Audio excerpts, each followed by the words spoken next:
ثم جعلناك على شريعة من الأمر فاتبعها ولا تتبع أهواء الذين لا يعلمون.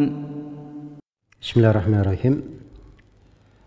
إن الحمد لله نحمده ونستعينه ونستغفره ونعوذ بالله من شرور أنفسنا وسيئات أعمالنا. من يهده الله فلا مضل له ومن يضلل فلا هادي له. أشهد أن لا إله إلا الله وحده لا شريك له وأشهد أن محمدا عبده ورسوله. يا أيها الذين آمنوا اتقوا الله حق تقاته ولا تموتن إلا وأنتم مسلمون. يا أيها الناس اتقوا ربكم الذي خلقكم من نفس واحدة وخلق منها زوجها وبث منهما رجالا كثيرا ونساء واتقوا الله الذي تساءلون به والأرحام إن الله كان عليكم رقيبا. يا أيها الذين آمنوا اتقوا الله وقولوا قولا سديدا يصلح لكم أعمالكم ويغفر لكم ذنوبكم ومن يطع الله ورسوله فقد فاز فوزا عظيما. أما بعد،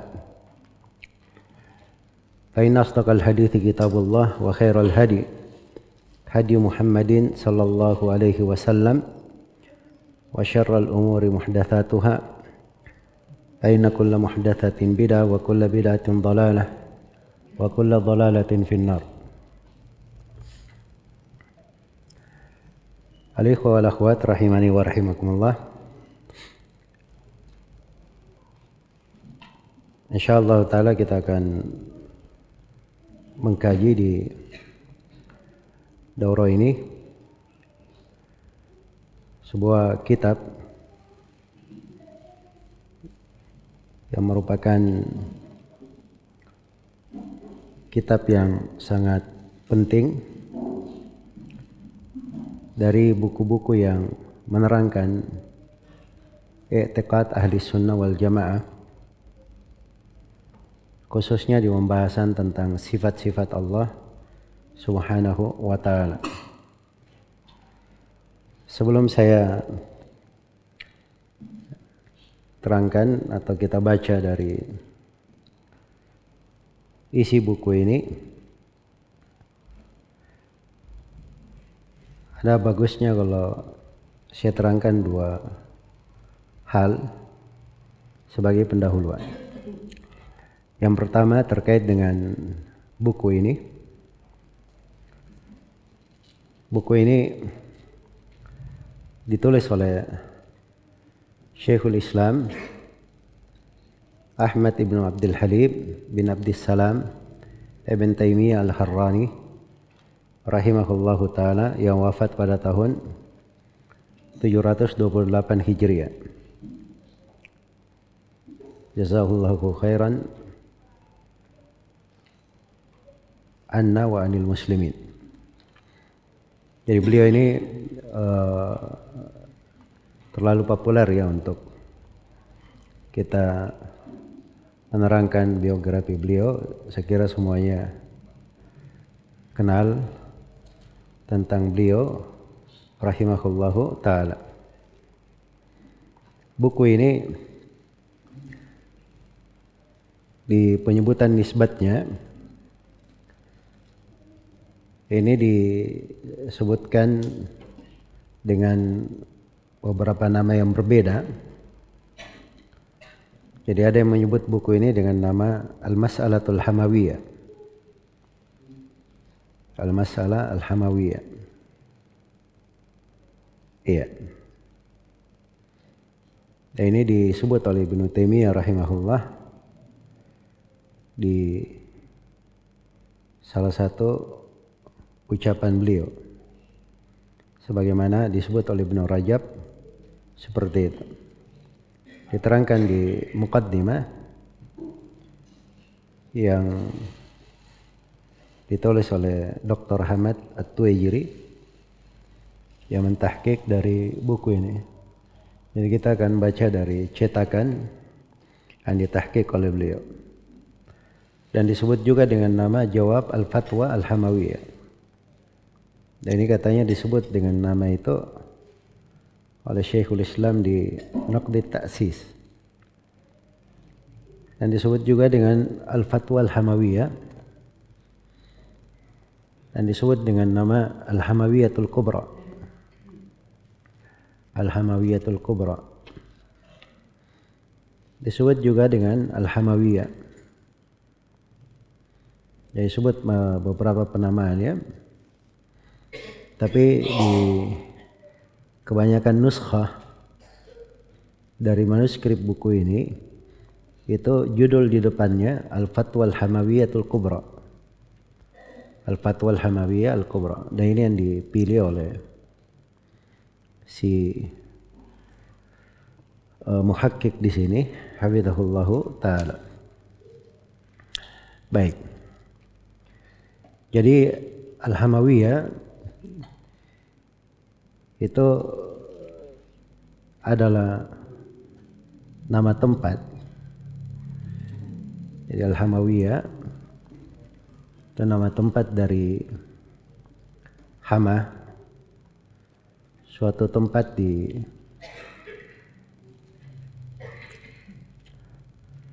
wilayah Syam. Iya. Jadi mereka yang bertanya kepada Syekhul Islam Ibnu Taimiyah rahimahullahu taala tentang hal ini. Dan disebutkan bahwa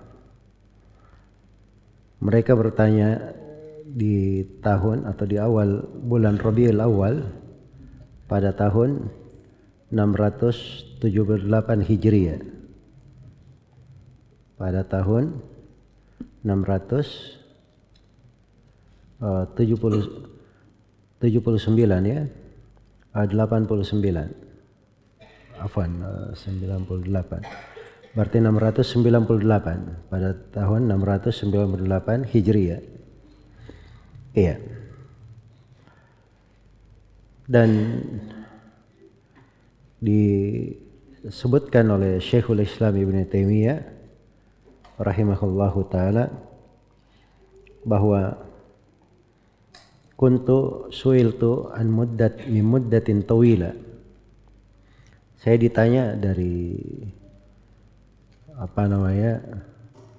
waktu yang sudah lama. Buaida sanata atau sanati tis'in wa tis'imiyah, sebelum tahun 690, anil ayati wal hadits al warida fi sifatillahi fi futya qadimat min Hama, tentang ayat-ayat dan hadits-hadits tentang sifat-sifat Allah dalam sebuah fatwa yang datang dari pertanyaan dari Hama. Kata beliau, fa ahaltus sa'il ala ghairi, maka saya arahkan si penanya untuk bertanya kepada orang lain selain saya. Fadzakara annahum yuriduna al-jawaba minni,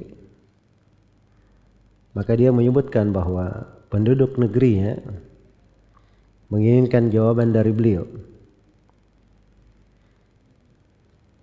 Kata beliau, fakatabtul jawaba fi qa'datin baina adh-dhuhri wal 'asr, maka saya pun menulis jawaban ini dengan satu jalsa antara duhur dan asar. Jadi buku yang kita akan baca ini, Masya Allah ya, ini ditulis oleh beliau hanya satu kali duduk antara duhur dan asar. Satu kali duduk antara duhur dan asar. Dan juga diisyaratkan oleh dua murid beliau, Ibnu Abdul Hadi dan Ibnu Al-Qayyim, bahwa Syekhul Islam Ibnu Taimiyah menulis risalah ini antara duhur dan asar. Antara duhur dan asar. Baik. Jadi terkait dengan nama buku dan sebab penulisannya. Ya, kadang Allah Subhanahu wa taala jadikan pada seorang itu banyak keberkahan. Diberi banyak keberkahan. dia bisa menulis dari ilmu di waktu yang sangat ringkas. Di waktu yang sangat ringkas. Dan itu ada disebutkan dari sejumlah ulama. Namun untuk sampai ke sana itu perlu tamarrun. Seorang perlu berlatih dan perlu membiasakan diri. Iya. Dan beliau ini kalau menulis sesuatu, jadi ada sebagian guru, saya dengar dari Syekh Wasiullah Abbas Hafizahullah, bahwa beliau ini kalau menulis, beliau tidak mau menulis 2 kali. 1 kali saya menulis dan tidak ada salah. Jadi dia biasakan dirinya seperti itu. Dan akhirnya beliau pun menulisnya, membiasakan diri menulis seperti itu dan terbiasa. Masya Allah. Iya, terbiasa. Ya, sesuatu itu kalau dibiasakan itu akan menjadi bagus. Dan itu ada dari kebiasaan para as-salaf rahimahumullah. Tapi itu perlu tamarrun, perlu tamrin. Seorang itu perlu membiasakan diri, perlu terbiasa dengan ilmu. Iya. Kemudian kalau ini derajat sulit orang sampai ke sana. So kalau dia ingin duduk langsung menulis, itu artinya segala hal yang perlu ditulis sudah ada di benak dia. Iya. Dan itulah Syekhul Islam rahimahullahu ta'ala. Beliau kalau menulis itu seakan-akan segala yang beliau perlukan itu ada di depan mata beliau. Dan beliau bisa menulisnya dengan tulisan yang cepat. Dan disebutkan bahwa tulisan beliau sangat cepat. Ada sebagian buku di manuskrip itu di tulisan asli Syekhul Islam Ibn Taimiyah. Ya, dan itu tulisan sulit dibaca. Hanya saya dari karakter tulisannya kelihatan bahwa dia tertulis cepat sekali. Tapi bagi orang yang terbiasa membaca, itu adalah hal yang biasa untuk dibaca. Baik, ya maksudnya bahwa di sini kita mengingat ya dari pelajaran-pelajaran. Kadang ada sebagian ulama yang diberi kemudahan, taufik oleh Allah Subhanahu wa taala. Ya, seperti Syekhul Islam di sini Ibnu Hajar menulis Bulughul Maram dan beliau dalam kondisi safar. As-Suyuti beliau menulis Alfiyahnya lebih 1000 bait syair dalam 1 hari saja. Dia tulis tentang ulumul hadits. Yang maksudnya bahwa itu taufik dari Allah Subhanahu wa taala untuk seorang penuntut ilmu. Tapi itu didapatkan dengan tamarrun. Seorang itu berlatih dan berusaha. Iya. Jadi kalau kita lihat dari sebagian as-salaf, kadang dia duduk ke guru, dia baca satu kitab. Kadang satu kitab itu dia selesaikan dalam 1 hari, 2 hari. Seperti disebut oleh Ibnu Hajar, bahwa beliau pernah membaca Sahih Al-Bukhari kepada gurunya dalam waktu 3 hari. Dia selesaikan. Dalam waktu 3 hari. Iya. Ya kalau misalnya dia membiasakan diri, dia pergi misalnya, dia tiap hari dia membaca, dibiasakan dirinya, maka itu memungkinkan. Jadi itu perlu mujahadah, segala hal itu perlu mujahadah. Iya. Baik. Kemudian pembahasan buku ini akan terlihat nanti ya bahwa temanya itu adalah penjelasan, karena memang pertanyaannya tentang ayat-ayat dan hadits yang datang seputar sifat. Iya, khususnya terkait dengan sifat al-khabariyah. Itu tema pembahasannya. Baik. Namun di dalam uraiannya Syekhul Islam rahimahullahu taala itu memberikan pendahuluan, kemudian beliau memberikan jawaban terhadap nas-nas yang ditanyakan, dan beliau berikan dari pembahasan-pembahasan ilmu yang sangat berharga sekali. Iya. Kadang ada yang mengkritik beliau ini, Syekhul Islam, kalau dia tanya satu masalah, jawabannya panjang. Beliau tidak jawab pendek. Jawabannya itu nggak benar ya, bahwa kalau kita baca dari fatwa-fatwa beliau, itu ada dari fatwanya yang jawabannya ringkas sesuai dengan apa yang ditanyakan. Tapi kadang beliau menjawab dipanjangkan, itu karena melihat keperluan. Dan itu bentuk dari hikmah sebenarnya.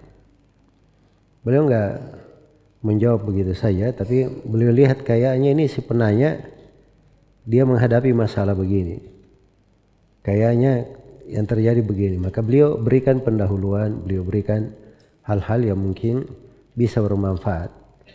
Iya, ya jangan berkata ditanya jalan menuju ke Mekah, tapi dia tidak terangkan jalan menuju ke Mekah saja.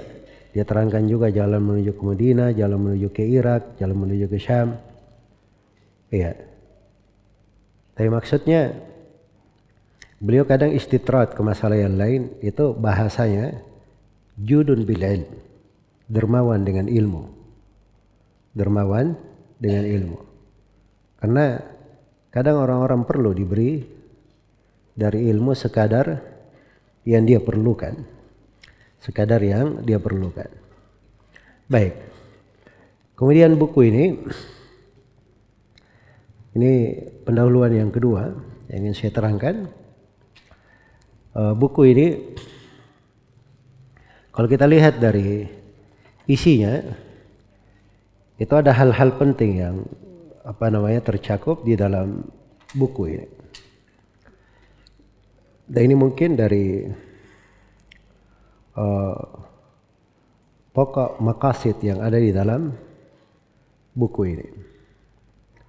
Jadi buku ini dari pokok dan maksud ditulisnya oleh Syekhul Islam Ibnu Taimiyah terhadap pertanyaan si penanya, itu tampak bahwa yang pertama beliau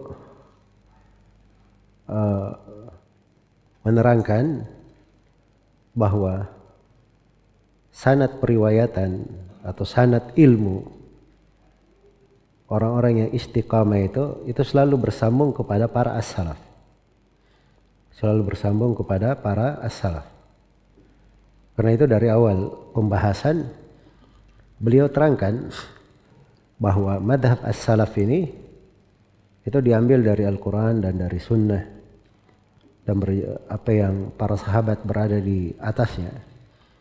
Yaitu sanad periwayatan ilmu kita. Sanad periwayatan ilmu kita. Kemudian yang kedua, Syekhul Islam Ibnu Taimiyah juga menjelaskan bahwa orang-orang yang mentakwil, itu tidak bersambung sanadnya kepada Rasulullah SAW dan para as-salaf. Iya. Karena itu beliau terangkan dari kelompok-kelompok yang menyimpang di dalam pembahasan sifat-sifat, dan itu kelihatan terkait dengan hal tersebut. Jadi sanad mereka ini tidak bersambung. Iya.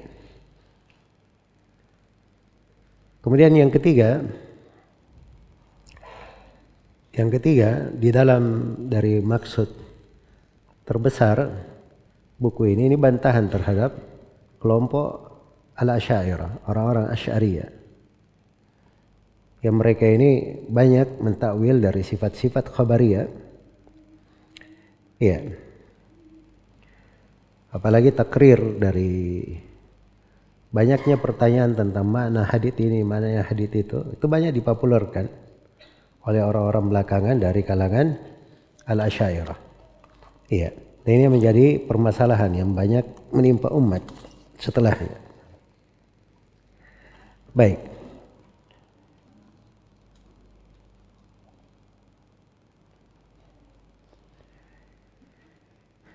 Jadi itu yang ketiga. Kemudian yang keempat, di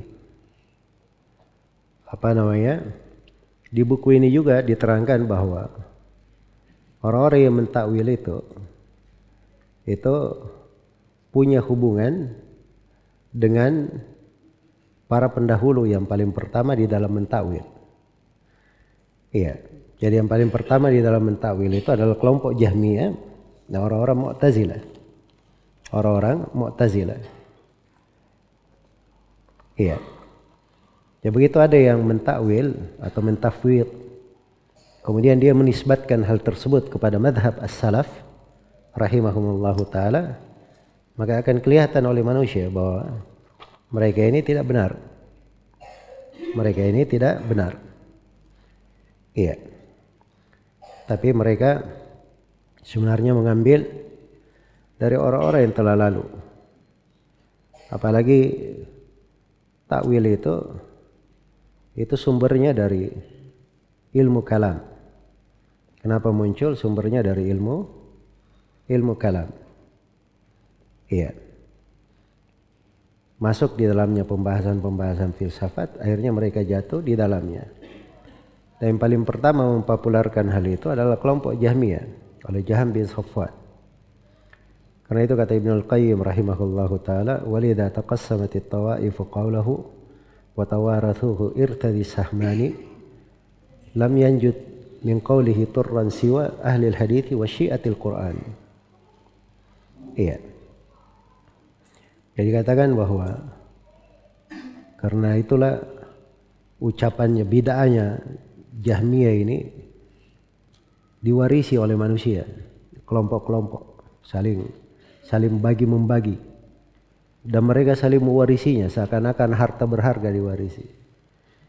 Tidak ada yang selamat dari pemikiran Jahmiyah ini, dari semua kelompok yang menyimpang, kecuali satu saja, ahlul hadits wa syi'atil Qur'an. Itulah ahlul hadits, itulah ahli sunnah wal jamaah. Baik. Kemudian di di dalam buku ini juga dari maksud pokoknya, karena memang sumbernya dari ilmu kalam, beliau terangkan dari celaan terhadap ahlul kalam. Yang sebenarnya orang-orang yang mentakwil, ya, orang-orang yang mentakwil pertama itu dari kelompok Jahmiyah itu dicela oleh banyak manusia, termasuk orang-orang Mu'tazilah mencela Jahmiyah pada sebagian hal. Orang-orang Kullabiyah, Asy'ariyah, Maturidiyah juga mencela mereka. Ya, mereka ada sudut kesepakatan di situ. Iya. Tapi kenapa dia gunakan dari madhab tersebut? Nah, ini uraian-uraian bagus dari penjelasan beliau di dalam hal ini rahimahullahu ta'ala. Kemudian dari maqasid buku ini juga Syekhul Islam menjelaskan kelompok-kelompok yang menyimpang, menyelisih para as-salaf, di dalam pembahasan ini. Dan beliau sebutkan ada 3 kelompok. Ada ahlut takhyil, ini orang-orang filsafat. Yang kedua ada ahlut ta'wil, ini para mu'attilah, ahlut ta'wil. Kemudian yang ketiga ahlut tajhil, ini orang-orang mufawwidah. Baik. Jadi ini 3 kelompok. Beliau nanti akan terangkan. Iya. Baik. Kemudian di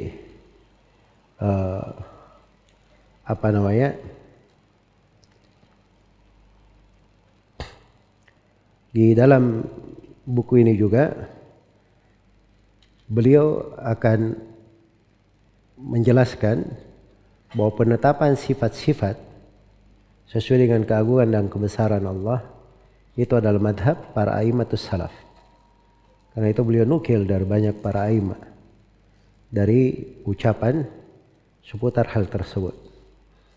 Dan juga dari hal yang pokok di dalam buku ini yang kita pelajari itu adalah bagaimana seseorang itu memahami bahwa tidak ada kontradiksi pada seluruh nas-nas yang terkait dengan nama-nama dan sifat-sifat Allah Subhanahu wa taala.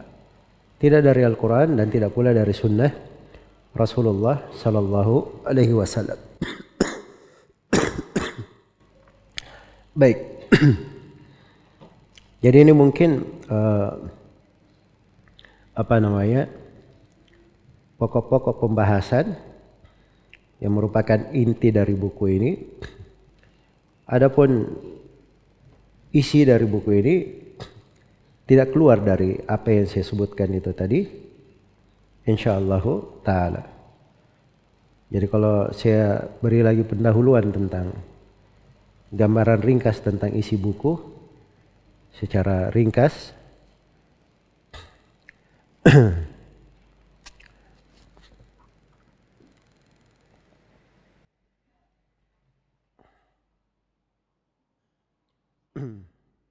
mati mic-nya.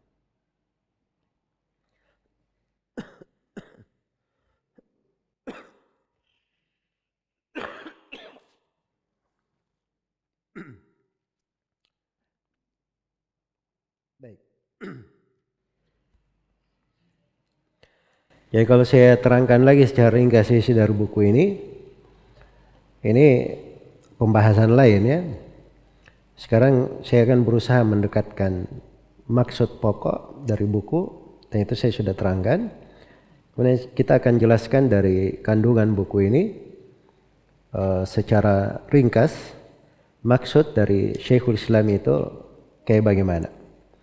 Baik, dan ini buku ini telah diringkas oleh Syekh bin Utsaimin rahimahullahu taala dalam kitab yang populer menjadi muqarrar dirasi pada sebagian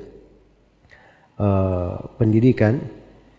Judulnya Fathu Rabbil Bariyah Bitalkhis Al-Hamawiyah. Iya. Dan ini buku beliau sangat mudah sekali. Mudah, rapi beliau susun. Beliau bagi menjadi 26 bab. Beliau rapikan, beliau hilangkan dari atau beliau tidak sebutkan dari nukilan-nukilan kecuali apa yang sangat mendasar dan urgen sekali. Ya. Dan beliau pakai lafadznya Syekh. Dan kadang ada yang beliau bahasakan dengan bahasa beliau sendiri.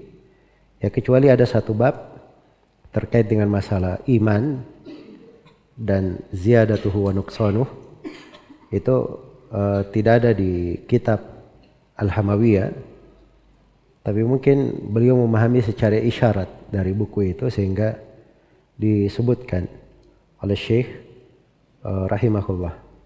Jadi maksudnya ringkasannya juga ada kalau siapa ingin membaca ringkasan. Itu bagus ya di dalam memahami dari buku itu. Ada buku-buku besar kalau dibaca.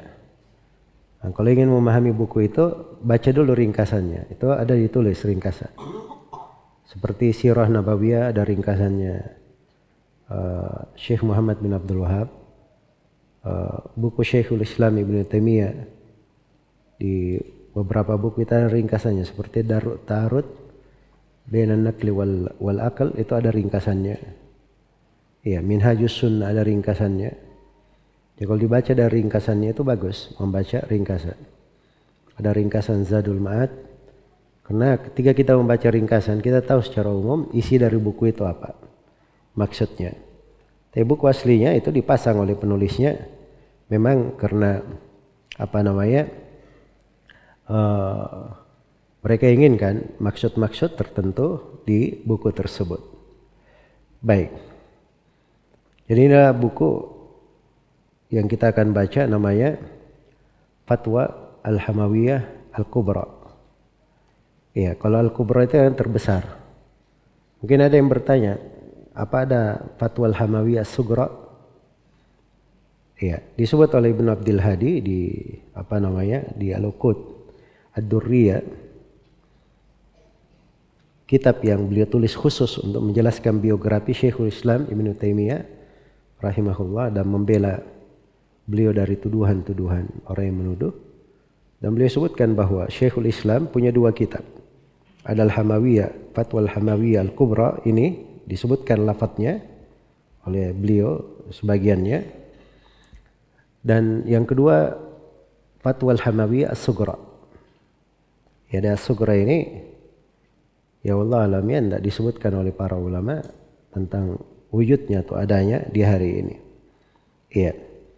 Tidak ada buku yang membantah Al-Hamawiyah ini, ditulis oleh orang Mesir.